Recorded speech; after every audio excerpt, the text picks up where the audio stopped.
సమాజం అభివృద్ధి చెందాలని ఆశిస్తున్న సమయంలో రెండు సిద్ధాంతాల్ని మన ముందు ఈ ఎన్నికల సమయం పెడుతూ ఉన్నది.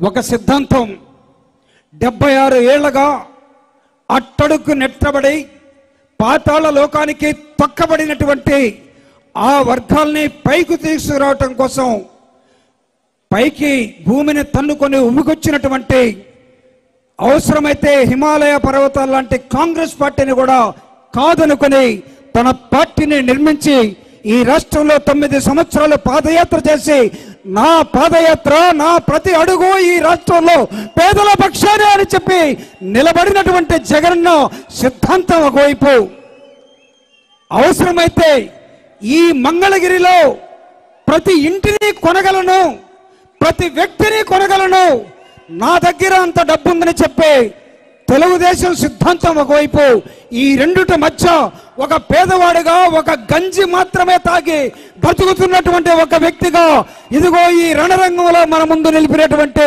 జగనన్న, చిరంజీవి మీకు కావాలా? చిరంజీవిని ఎన్నుకునే చిరంజీవులుగా మీరు మాట్లాడతారా? లేకపోతే ఇదిగో ఒక దుర్మార్గమైన ఆలోచన, పెత్తందారుల పక్షాన నిలబడి ఈ రాష్ట్రం ఏమైపోయినా పర్వాలేదు, మా పందాలు మాత్రమే గెలవాలి, నేను ఎక్కడ ఓడిపోయానో అక్కడ మాత్రమే గెలవాలని ప్రతి ఇంటిని నేను కొంటున్నాను, ప్రతి ఇంటికి ఏం కావాలో అన్ని సరఫరా చేస్తున్నానంటే, ఓ లోకేష్, ఏమన్నా మంగళగిరిలో దొరికే చీరలు అనుకున్నావా కొనుక్కొని పోవటానికి? ఇవి చీరలు కాదయా, ఇవి సమాజాన్ని తక్కడ పెట్టి చూసి ఇంతకాలం అణచబడ్డటువంటి బీసీలు, ఎస్సీలు, ఎస్టీలు వాళ్ళ ప్రతినిధిగా వస్తున్నటువంటి చిరంజీవి ఒకవైపు అయితే, గోల్డెన్ స్పూన్ తోటి పుట్టి పెరిగినటువంటి లోకేష్ వస్తున్న అంశం ఇంకో వైపు కనబడుతూ ఉన్నది. న్యాయ నిర్ణేతలు మీరే, ఓటున్నటువంటి ప్రతి ఒక్క వ్యక్తి, మీరు జగన్మోహన్ రెడ్డి ఆశ్రయించినటువంటి సమాజాన్ని అభివృద్ధి చెందే వైపుగా నడిపించాలని చెప్పిన అంబేద్కర్ ఆలోచన విధానం కావాలా? లేకపోతే సమాజం మొత్తాన్ని ముక్కలు ముక్కలుగా చీల్చి ఖండాలుగా నరికి అన్ని కులాల్ని చీలుస్తారనే నరరూప రాక్షసుడైనటువంటి చంద్రబాబు నాయుడు కావాలో తేల్చుకోవటానికి ఏర్పడ్డ ఎన్నికలు ఇవి.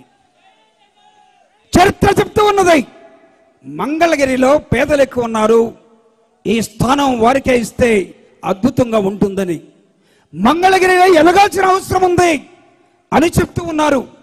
కానీ తెలుగుదేశం పార్టీ ఏం భావిస్తూ ఉందంటే, ఒక పందెం కట్టినట్టుగా, లేకపోతే పందెం కోళ్ళని వదిలినట్టుగా, మా దగ్గర డబ్బులున్నాయి, మా వాడికి భాష వచ్చినా రాకపోయినా, లోకజ్ఞానం ఉన్నా లేకపోయినా, సంస్కృత పదాల్లో పలికినా పదకపోయినా నా కొడుకుని ఇక్కడే నిలబెడతానని పందెం కట్టుకున్నటువంటి చంద్రబాబు నాయుడు ఒకవైపు, నీకు దిక్కు లేక చంద్రగిరి నుంచి కుప్పం పారిపోలేదా?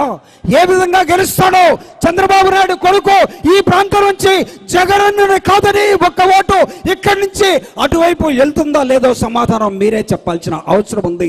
ఇదిగో చిరంజీవి వైపు, జగన్ వైపు మేము నిలబడతానే వాళ్ళు గట్టిగా చేతులెత్తి అందరూ కూడా చప్పట్లు కొట్టి జగనన్నకి నిలబడేట్టుగా చేయాల్సిన అవసరం, ఆవశ్యకత ఈ రోజు ఉంది. ఎందుకు చెప్తున్నానంటే, రెండు సిద్ధాంతాల మధ్య కమ్యూనిస్టులు పుట్టినటువంటి ప్రాంతం ఇది, అనేకమైన ఉద్యమాలకి పురుడు పోసినటువంటి ప్రాంతం ఇది. ఈ రాష్ట్రంలో కానీ ఈ దేశంలో కానీ అనేకమైన ఉద్యమాలు పుట్టినటువంటి గడ్డ నుంచి ఈరోజు ఈ బిడ్డ నిలబడ్డాడు మీ ముందు, అడుగుతూ ఉన్నాడు, ప్రాధేయపడుతూ ఉన్నాడు. జగనన్న ఒక అవకాశం ఇచ్చాడు, అవకాశాన్ని నీరు కార్చకుండా, అమ్ముడు పోకుండా మీరందరూ కూడా నిలబెట్టాల్సిన అవసరం ఉంది. ఈయన్ని నిలబెడితే చిరంజీవి గెలుస్తాడు మాత్రమే అనుకుంటే పొరపాటు, జగనన్న ముఖ్యమంత్రిగా ఉండాల్సిన అవసరం ఉంది. ఎందుకుంది అనే ఒక ప్రశ్న మీరు వేసుకుంటే, ఇదిగో ఈరోజు మీరు సాక్షి పేపర్ చూసినట్లయితే, ఎవరు తీసుకున్నారు నా సాక్షి పేపరు? కావాలని పడేసావా? లేదు కదా. ఈ సాక్షి పేపర్ ఈరోజు మాట్లాడుతూ ఉన్నది, ఇది ఈరోజు అడ్వర్టైజ్మెంట్ కావచ్చు, ఇది రేపటికి పక్కకి వెళ్ళొచ్చు, కానీ దానిలో సారాంశం ఏంటో తెలుసా? జగనన్న తీసుకొస్తున్నటువంటి విద్యా వ్యవస్థలో మార్పులు మీ బిడ్డల భావితరాల కోసం, మీ కడుపుని చించుకొని మీ పేగు బంధాన్ని బయటకేస్తే ఆ బిడ్డ బజారు పాలుకోకుండా విద్యావంతుడుగా ఎదగటం కోసం జగనన్న చేస్తున్నటువంటి అనేకమైన నాణ్యమైన ప్రమాణాల్లో విద్య, SCRTని ప్రభుత్వాన్ని ఇంటర్నేషనల్ స్టడీస్ తోటి లింకప్ చేసి ఇంగ్లీష్ మీడియాన్ని మాత్రమే కాకుండా మీ ఆత్మ గౌరవాన్ని ప్రపంచవ్యాప్తంగా పేదింటి పిల్లలు ప్రపంచాన్ని ఏలాలి అనే ఒక నినాదంతో జగనన్న తీసుకొస్తున్న ఇంగ్లీష్ మీడియం. ఇది లోకేషే చదవాలట, చంద్రబాబు నాయుడికి వచ్చో లేదో నాకు తెలియదు ఇంగ్లీష్. పవన్ కళ్యాణ్ ఏం చదువుకున్నాడో నాకు తెలియదు. ఒకసారి 7వ తరగతి ఫెయిల్ అంటాడు, రెండోసారి ఇంటర్మీడియట్ పాస్ అంటాడు, 3వ తరగతి డిగ్రీ ఓపెన్ యూనివర్సిటీ అంటాడు. ఏదో నాకు అనవసరం, కానీ జగనన్న వేస్తున్నటువంటి మార్పులు రేపటి తరానికి ఇవి బంగారు బాటలు అవుతూ ఉన్నాయి. ప్రపంచంలో ఉన్నటువంటి IB అనే ఒక సంస్థను తీసుకొచ్చి SCRTకి ఇక్కడ ముడిపెట్టి విద్యా సంస్థలు కథం తొక్కబోతా ఉన్నాయి.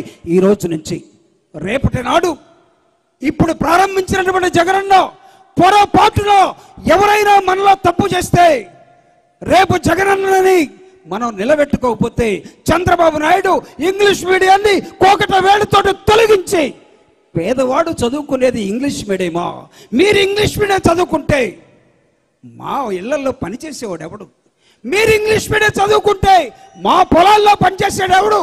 మీరు ఇంగ్లీష్ మీడియం చదువుకుంటే మా ఇళ్లలో అంట్లు తోమేవాడు ఎవడు అని చంద్రబాబు నాయుడు ఒక ఆలోచన.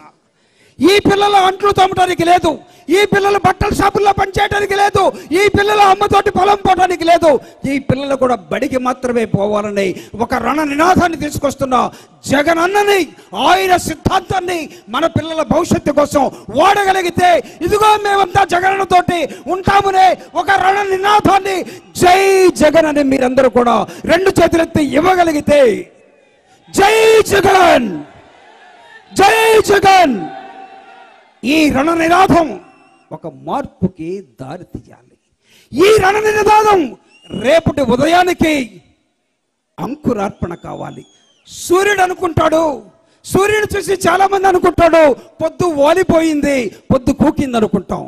కానీ నువ్వు నిద్రలేసే లోపలే పొద్దు లేస్తూ పైకి వస్తుంది, అది సూర్యోదయం. జగన్ని ఎవరైనా సరే జగనన్న పని అయిపోయిందని భావిస్తే తెల్లారి లేసేసరికి నీ ఎదురుగా ఉదయించే సూర్యుడిలా కనపడుతూ ఉంటాడు. ఈ సిద్ధాంతాల మధ్య, ఈ అభిప్రాయాల మధ్య రాబోయే కాలంలో ఈ రాష్ట్రంలో జరుగుతున్నటువంటి యుద్ధానికి మీరు సిద్ధమా? ఈ యుద్ధానికి మీరు సిద్ధమా?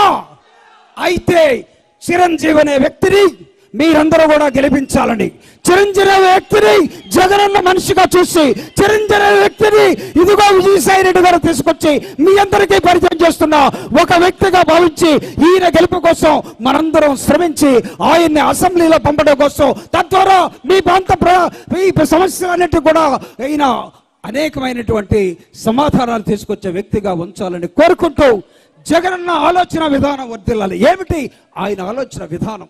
ఈ రాష్ట్రంలో చంద్రబాబు నాయుడు ఆలోచన విధానం ఏంటి?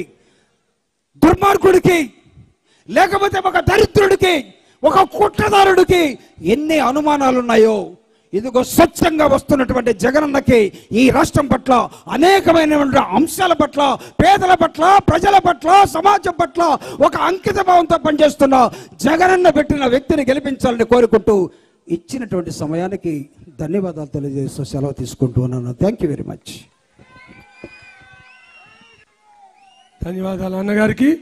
ఇప్పుడు ముస్లింల ముద్దు బిడ్డ కర్నూలు శాసనసభ్యులు అన్నగారు హాఫీజ్ ఖాన్ అన్నగారిని మాట్లాడవలసిందిగా కోరుతున్నాను. గౌరవులు